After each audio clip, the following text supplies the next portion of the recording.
வன்னி அரசுக்கு வாய்க்கட்டு. நாளைக்கு தான் தாவேகா தலைமை எடுத்த கரார் முடிவு. இடைத்தேர்தல் வர வருதே, தாவேகா அமைச்சரவையில பிளவு ஏற்படுதோ? கூட்டணிக்குள்ள நடக்கக்கூடிய கோல்மால் அரசியலால தளபதி விஜய் தரப்பு கடும் அப்செட்ல இருக்காங்க.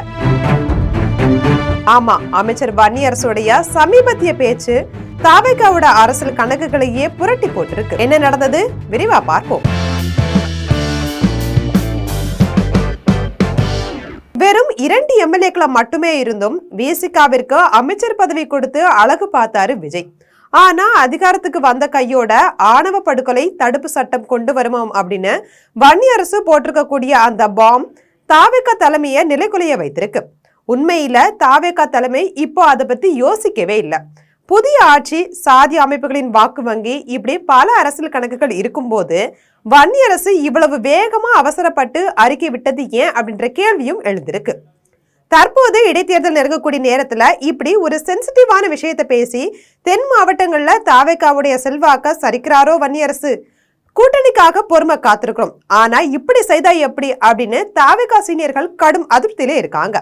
இடைத்தேர்தல் முடியும் வரை இனி வாயை திறக்க கூடாது, மீறி பேசினா தலைமை அனுமதி வேணும் அப்படின்னு கடுமையான உத்தரவு வன்னி அரசுக்கு பறந்தாலும் ஆச்சரியப்படுறதுக்கு இல்ல.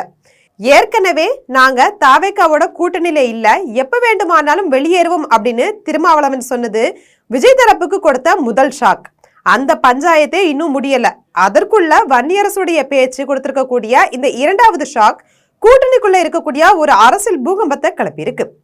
கொடுத்த அமைச்சர் பதவிக்கு மதிப்பளிக்காம சொந்த கருத்துக்களை கூறி கூட்டணியா உரசி பார்க்கிறதா விசிகா, அல்லது தாவேகா தலைமை எதிர்பார்க்கறது போல மற்ற கட்சிகள் செயல்பட முடியாது அப்படின்னு சொல்றாங்களா?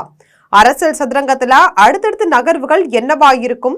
கூட்டணி நீடிக்குமா அல்லது அவுட் ஆகுமா அப்படின்றத பொறுத்திருந்துதான் பார்க்கணும். இது போன்ற அரசியல் செய்திகளை உடனுக்குடன் தெரிந்து கொள்ள ஜெம் தொலைக்காட்சியுடன் எப்போதும் இணைப்பில் இருங்கள்.